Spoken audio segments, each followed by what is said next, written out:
Bonjour, bienvenue à toutes et tous à cette session consacrée au rationnement alimentaire.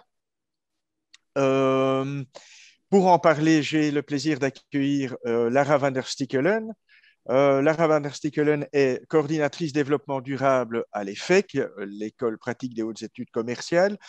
Elle est aussi lauréate d'un prix, le prix remis par la Fondation pour les générations futures, l'Award pour les Sustainable Food Systems qu'elle a reçu cette année. Et l'alimentation, est-ce une piste pour relever les défis qui nous attendent et les défis environnementaux?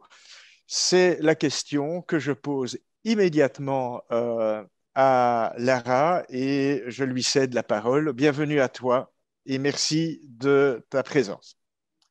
Merci Frédéric pour cette introduction. Est-ce que vous voyez bien mon support de présentation? Oui.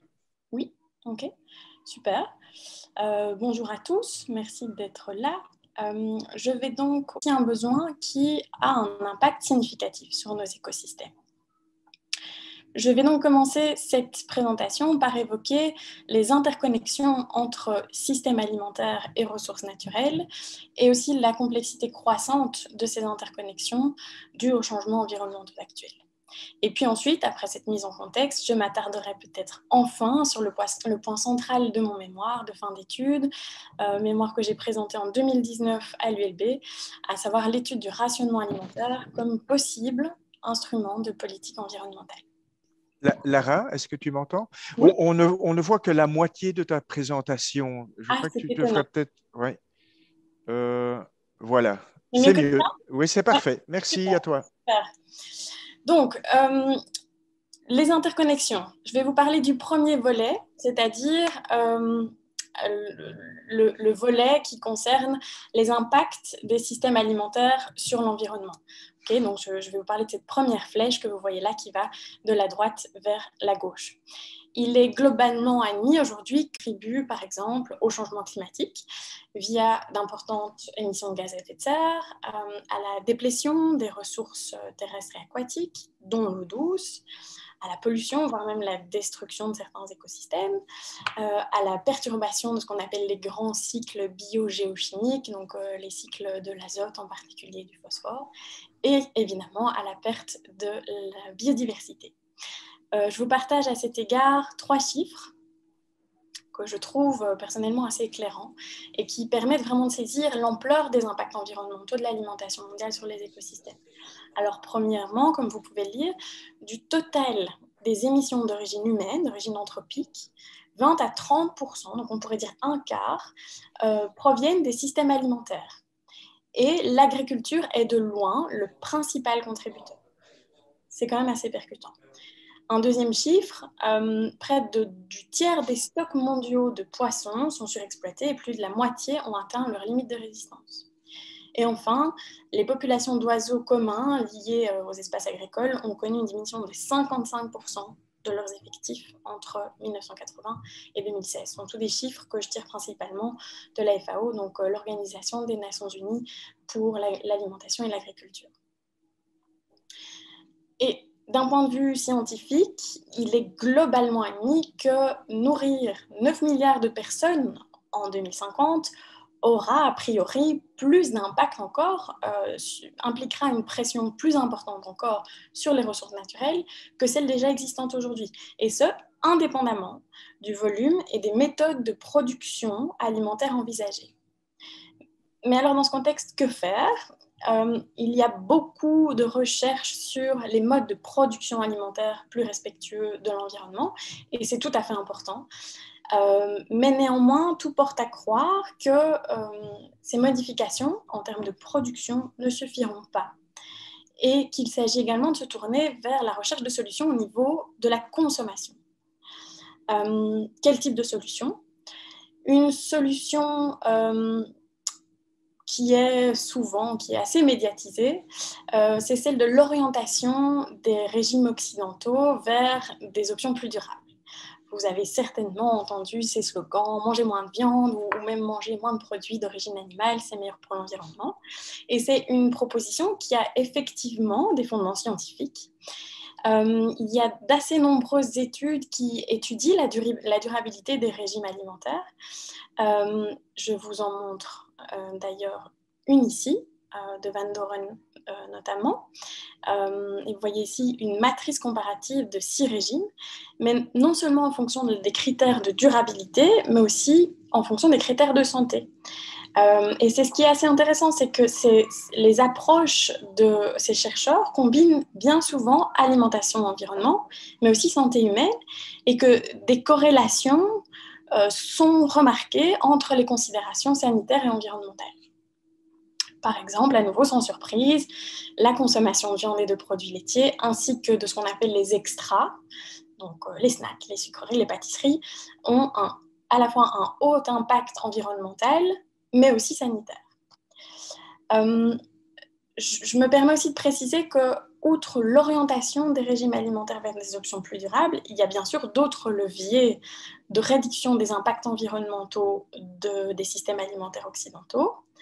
Par exemple, la diminution du gaspillage alimentaire, par exemple, la consommation de produits locaux, de produits issus de l'agriculture biologique, le vrac, donc tout ce qui est relatif au zéro déchet, ce sont d'autres types de leviers. Néanmoins, sur base des études existantes aujourd'hui, on constate que leur impact est vraiment moins déterminant que celui vraiment du choix de ce qu'on consomme. Donc vraiment, les choix en matière d'alimentation sont tout à fait déterminants dans l'impact environnemental de notre consommation alimentaire. Voilà. Alors, en guise de cette toute première partie de ma présentation, j'aimerais vraiment souligner que tant la réorientation des modes de production que de consommation devrait, en théorie, du cahier des charges que nos gouvernements se fixent ou devraient se fixer pour une transition vers des systèmes alimentaires plus durables. Alors, je vous ai parlé donc de la première phase de ces interconnexions entre environnement et alimentation. Je vous propose maintenant de passer à la phase B de cette double relation et donc d'évoquer l'impact des changements environnementaux, cette fois, sur l'approvisionnement et la sécurité alimentaire. Parce qu'on s'attend en effet à ce que les changements environnementaux perturbent directement ou indirectement l'approvisionnement alimentaire. Comment ? Eh bien, à travers ces différents phénomènes, je les lis avec vous, hausse des températures, modification des régimes de pluviosité, diminution des ressources en eau douce, augmentation du nombre d'événements climatiques extrêmes, perte de biodiversité, élévation du niveau de la mer, j'ai oublié la perturbation des cycles biogéochimiques et l'acidification des océans. Tous ces éléments risquent de perturber la production agricole, mais aussi potentiellement la transformation, la distribution des denrées alimentaires. Et le GIEC et la FAO étudient cette question depuis plusieurs années. C'est des exercices de prospective tout à fait périlleux, remarquables, mais périlleux. Et ils s'accordent sur le fait que les effets des modifications environnementales seront géographiquement variables. Donc effectivement, tous ces phénomènes auront des impacts qui dépendront de où on se situe sur le globe, mais surtout, en fait, l'impact de ces changements environnementaux sera influencé avant tout par le contexte socio-économique dans lequel ils interviennent. Donc je m'explique. Selon mes recherches, le changement climatique entraînera par exemple une baisse de la productivité des cultures. Okay ? Mais, bonne nouvelle, cette perte de rendement n'aura pas d'énorme incidence sur la disponibilité alimentaire mondiale. Okay ? Mais d'autres risques, de nouveaux risques, menaceront les cultures, mais aussi le bétail, les poissons. Par exemple, l'augmentation des ravageurs, des maladies, à cause de l'évolution du climat, mais aussi de la perte de diversité génétique. La raréfaction aussi des intrants à base de pétrole, la raréfaction des ressources en eau, la raréfaction des terres cultivables et puis aussi la possible concurrence entre les productions à vocation agricole, à vocation alimentaire et les productions à vocation énergétique. Et donc tous ces risques qui en fait sont plutôt liés à l'agriculture, viennent changer la donne. Mais comme je l'évoquais tout à l'heure, il est aussi très probable que le stockage, la transformation, le transport seront eux aussi impactés, notamment par les événements climatiques extrêmes. Et donc, ceci, en fait, m'amène à la notion de sécurité alimentaire. C'est de ça dont on parle ici, avoir suffisamment à manger. Et c'est un concept qui a été défini par la FAO et qui comporte plusieurs dimensions, 4 dimensions totales. Je vais vous en présenter 3 par souci de concision. Le premier élément, la première composante, c'est la disponibilité alimentaire que j'ai déjà évoquée. C'est ce qu'on arrive à produire et transporter, basiquement. Le deuxième élément, c'est la question de l'accessibilité. Et ça, c'est autre chose. C'est l'accès économique et l'accès physique des individus aux ressources produites. Et cette accessibilité dépend de différents paramètres. Elle dépend des droits des individus au sein de leur pays. Elle dépend aussi de leur capacité financière. Et puis, alors, là, je vous passe la troisième composante qui est moins intéressante dans ce qui nous concerne. La quatrième composante, c'est donc de la sécurité alimentaire, c'est la composante de stabilité dans le temps des dimensions précédentes. Et cette stabilité est fonction notamment des conditions climatiques, mais aussi de la stabilité du contexte politique et du contexte économique. Et on voit que l'expérience Covid peut chambouler, par exemple, toute une série de choses en matière d'approvisionnement, notamment en matière d'approvisionnement alimentaire. Les études montrent en fait que ce sont surtout justement les composantes d'accessibilité et de stabilité qui sont les plus touchées par les changements environnementaux. Et donc ces répercussions, qui toucheront-elles avant tout? Eh bien, les régions qui connaissent déjà des taux élevés de sous-alimentation et de pauvreté. Je vous montre ici un autre graphique qui présente les effets du changement climatique sur les rendements agricoles, par exemple la production et les prix. Et donc, vous voyez bien que même si les rendements décroissent, donc les différents bâtonnets sont différents scénarios ou scénarii développés. Vous voyez que dans tous les scénarios, on voit que les rendements diminuent, mais que finalement, la production, elle, est relativement stable. Un des grands changements, eh bien, ce sont les prix. Ce sont les prix de ces denrées alimentaires. Et donc, parce qu'en fait, s'il y a pénurie alimentaire, même ponctuelle, elles entraîneraient des hausses fortes de prix. Un produit devenu rare voit son prix augmenter dans un marché, dans un mécanisme de marché classique en tout cas. Et donc, ce qui est important de retenir, c'est que les rendements des cultures, bien qu'évidemment importants pour la disponibilité en ressources alimentaires, ce ne sont pas le seul paramètre à considérer en matière de sécurité alimentaire. Ce sont vraiment les personnes dont les revenus dépendent de l'agriculture, en particulier les petits exploitants des pays en développement, qui seront les plus vulnérables. En fait. Donc, en conclusion de ce deuxième sous-point, bien plus que les différentes expositions aux événements climatiques extrêmes, à la hausse des températures, etc., c'est vraiment la répartition inégale des richesses dans le monde qui aura une influence décisive sur la vulnérabilité des populations en termes de sécurité alimentaire. En quoi tout cela est-il lié au rationnement?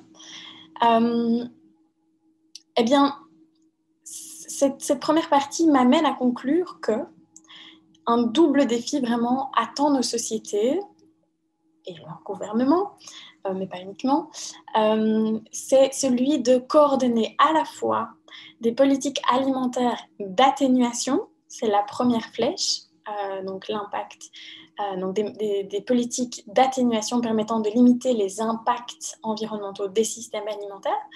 Donc vous voyez la première flèche, la flèche de droite à gauche, mais également des politiques d'adaptation, des politiques alimentaires d'adaptation, destinées à garantir la sécurité alimentaire des populations. Et c'est précisément ce qui m'a amené à étudier cet instrument politique a priori tout à fait anachronique, en tout cas dans nos régions, à savoir le rationnement. Pourquoi? Parce qu'il pourrait en théorie contribuer, participer à une politique alimentaire d'adaptation ou d'atténuation. Et donc on arrive enfin à ce rationnement alimentaire comment est-ce que je les définis? Qu'est-ce qu'on entend par là? Le rationnement peut être défini comme un instrument réglementaire d'action publique qui consiste à réguler la consommation d'une population en attribuant à chaque individu ou à chaque ménage une partie des ressources disponibles, ce qu'on appelle la ration, et ce pour une période donnée. Alors le rationnement est souvent destiné à faire face à une pénurie de ressources, évidemment, une pénurie qui est soit effective, soit imminente aussi.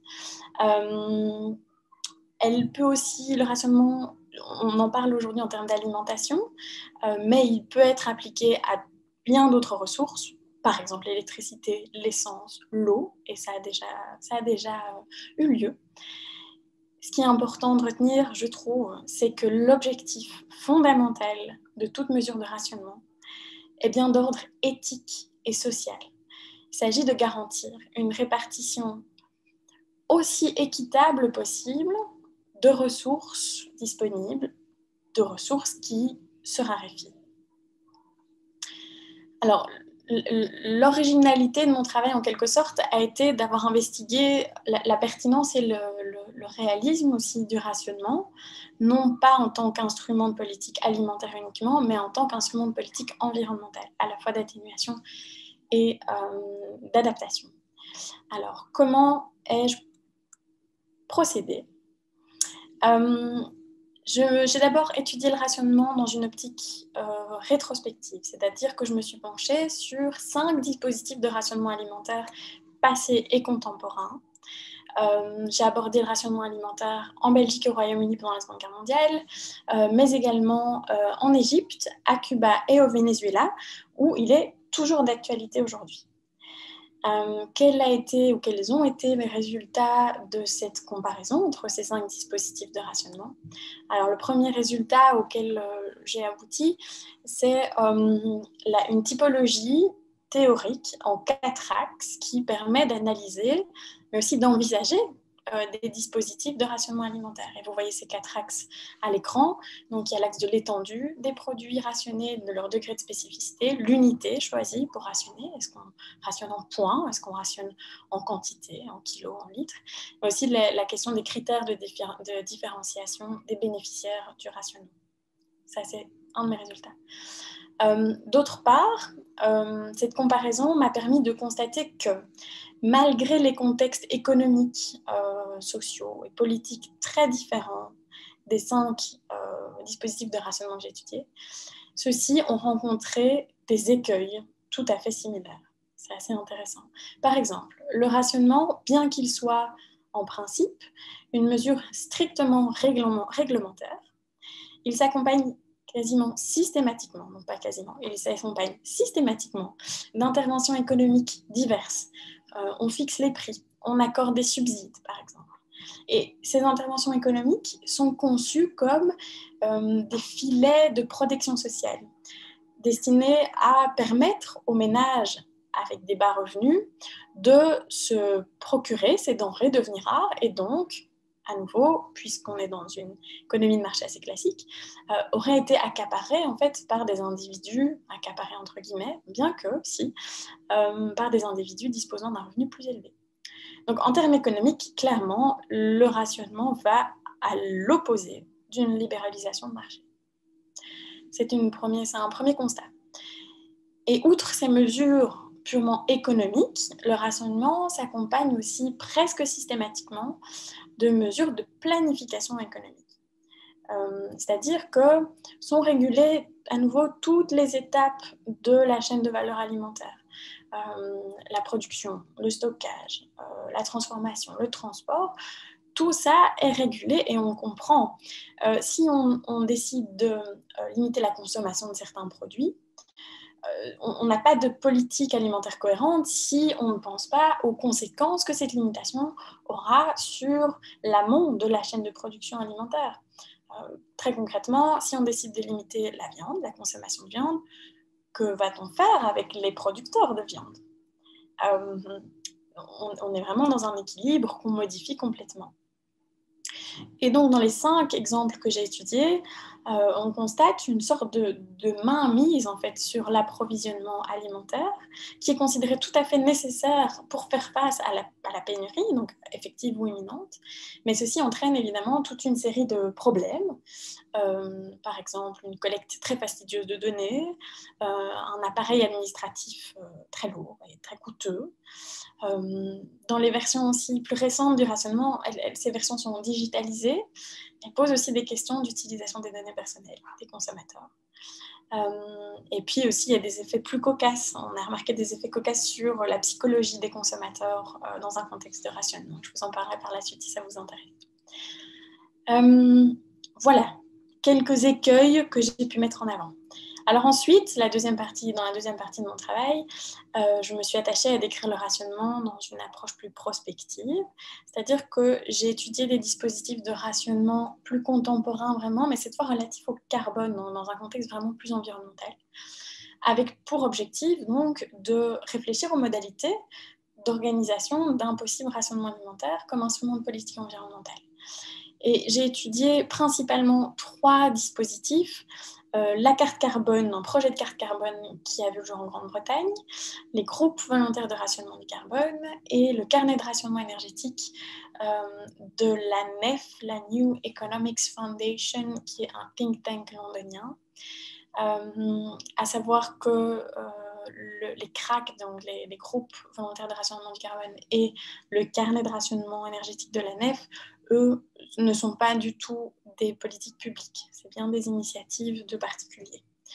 Alors, le marché du carbone ont été évoqués aussi dans mon travail, tout simplement parce qu'ils permettent de mieux comprendre le principe de la carte carbone. La carte carbone, ce projet de carte carbone pourrait être décrit comme une sorte de transposition nationale de l'ETS européen, donc du Emissions Trading Systems, donc ce système de plafonnement, de répartition et d'échange de quotas d'émissions, appliqué aujourd'hui à l'échelle de l'Union européenne, mais au niveau industriel.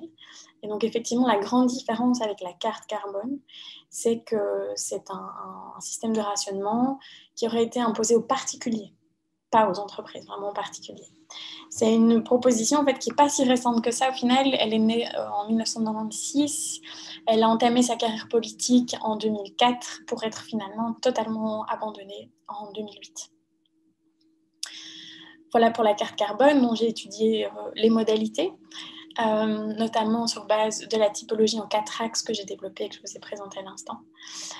J'ai aussi étudié les CRAG, donc ces groupes d'une dizaine de citoyens qui entreprennent de manière tout à fait volontaire de se rationner et de se rationner sur base de quotas d'émissions de carbone relatifs à la mobilité, relatifs parfois à l'alimentation, relatifs au chauffage, etc. Et en fait, ces CRAG avaient aussi notamment pour objectif de soutenir l'adoption de la carte carbone. Donc, c'était vraiment une sorte de mesure d'expérimentation pour voir ce que pourrait amener la carte carbone dans la vie des consommateurs. Et enfin, le carnet de rationnement énergétique sont des carnets individuels fictifs de rationnement de l'énergie, toujours à nouveau basés sur le principe de volontariat, qui se compose d'une grille avec 40 cases vierges associées à des coupons relatifs à des dépenses énergétiques liées au transport, à l'alimentation. Et chaque participant, chaque utilisateur peut composer sa ration mensuelle de 40 unités à sa guise. Voilà, des dispositifs tout à fait intéressants. Et toutes ces recherches m'ont amené à développer 3 modèles théoriques de rationnement alimentaire dans le cadre de politique environnementale, mais des modèles avec des objectifs finalement assez différents. Un modèle d'adaptation mondiale, donc à part évidemment le modèle A que vous voyez ici à gauche, qui est un modèle rétrospectif qui décrit en fait de manière synthétique les modèles passés, traditionnels de rationnement alimentaire. Il y a ensuite un modèle d'adaptation mondiale qui serait organisé par les Nations Unies, qui viserait, lui, à réduire l'insécurité alimentaire générée par une allocation inégale des ressources alimentaires. Ensuite, un modèle d'adaptation régionale, donc sur le même principe, mais géré par des entités géographiques plus restreintes, comme l'Union européenne. Et puis alors un modèle d'atténuation, qui lui aura un objectif très différent, puisqu'il s'agirait de réduire les dégradations environnementales causées par les systèmes alimentaires, en particulier de certaines denrées, par exemple la viande. Alors, en conclusion, la conclusion de mon travail a été me poser la question suivante. Est-ce que le rationnement alimentaire est un instrument réaliste de l'action publique environnementale et pourquoi? Alors évidemment, ma réponse a été tout à fait nuancée. Oui et non. Oui, en termes d'objectifs, les objectifs fondamentaux du rationnement sont tout à fait compatibles avec d'autres priorités, par exemple des politiques publiques, à savoir l'amélioration de la santé et de la sécurité alimentaire. Maintenant, est-ce qu'il est compatible avec les modes opératoires des politiques dans nos pays industrialisés? Eh bien, je pense que d'intuition, vous pourrez répondre à la question, pas tout à fait. Pourquoi? Eh bien, parce que le rationnement est une mesure réglementaire, comme je le disais, qui est basée sur l'idée de l'incorporation, de la validation du caractère contraignant des limites environnementales à l'intérieur desquelles nos sociétés doivent fonctionner. Et ce caractère contraignant ne fait pas du tout l'unanimité. Il s'oppose par exemple à l'idée d'une croissance verte, qui est relativement plus populaire aujourd'hui. Aussi en tant purement qu'instrument réglementaire, c'est un instrument qui aujourd'hui n'est pas populaire, parce qu'il se base sur un principe d'obéissance par la contrainte, et que ces instruments réglementaires vont de pair en général avec un contrôle tout à fait renforcé des matières régulées, assorties de sanctions conséquentes, etc. Tout ce qu'on n'aime pas aujourd'hui. Alors ensuite, bien qu'étant un instrument réglementaire, il s'accompagne presque systématiquement de mesures économiques, voire de planification. Et ce nécessaire dirigisme économique que j'ai déjà évoqué semble en fait être en opposition assez fondamentale avec les principes de liberté économique des démocraties occidentales. Là, on a aussi un problème, un nœud dont il faut être conscient. Enfin, par contre, le rationnement alimentaire est un instrument bien connu des politiques publiques. J'ai été très étonnée de constater à travers mes recherches que presque tous les pays du monde, à un moment donné, ont mis en place un rationnement de manière plus ou moins structurée, de manière plus ou moins étendue, mais tout le monde sait ce que c'est le rationnement. Et aussi, les mécanismes plus récents de rationnement du carbone, implémentés notamment au niveau industriel et récemment mis à l'étude au niveau individuel, pourraient peut-être être interprétés comme une ouverture en fait, à l'utilisation de ce type d'outils à des fins environnementales. Enfin, le réalisme du rationnement dépend aussi de sa compatibilité avec les politiques environnementales, non pas seulement les politiques publiques globales, les politiques environnementales actuelles. Or, on considère aujourd'hui qu'on se situe plutôt, en matière de politique environnementale, dans ce qu'on appelle une approche constructiviste, qui envisage plutôt le rôle des politiques publiques comme étant celui d'influencer les normes qui prévalent dans nos sociétés, sans nécessairement recourir à des régulations strictes, avec des sanctions, etc., mais plutôt, dans le meilleur des cas, à des demandes d'adaptation pas vraiment contraignantes. Donc, ce que je conclus également, c'est donc que le rationnement, en fait, pourrait contribuer à influencer les normes de nos sociétés et participer activement à la construction d'un discours sur la finitude des ressources planétaires. Lara, on va devoir conclure. Oui. Il y avait des questions, de nombreuses questions dans le chat, mais tu y as répondu à travers ta présentation. Je crois que tout le monde a pu et pourra revoir. Il y avait quand même une question sur plutôt que de rationner l'alimentation, ne faudrait-il pas rationner les naissances et peut-être jouer, parce qu'on est peut-être un peu trop d'êtres humains sur cette terre, à faire pression sur elle et sur ses ressources. Voilà, ce sera peut-être une piste à évoquer pour l'avenir. On n'a malheureusement plus vraiment le temps, mais je voudrais te remercier et remercier l'ensemble des personnes qui ont assisté à la session, très intéressante, très novateur, très enrichissant et qui appelle beaucoup de réflexions dans le chef de chacun. Donc, merci pour ta contribution, pour ta venue à ce rendez-vous Triodos. Merci à vous. Vous pouvez maintenant passer pour la session plénière de conclusion via le lobby en haut à gauche de la plateforme. Encore une fois, merci beaucoup Lara pour cette très intéressante session. Merci à tous de nous avoir écoutés. Merci Frédéric, merci à tous. Au revoir, bonne journée.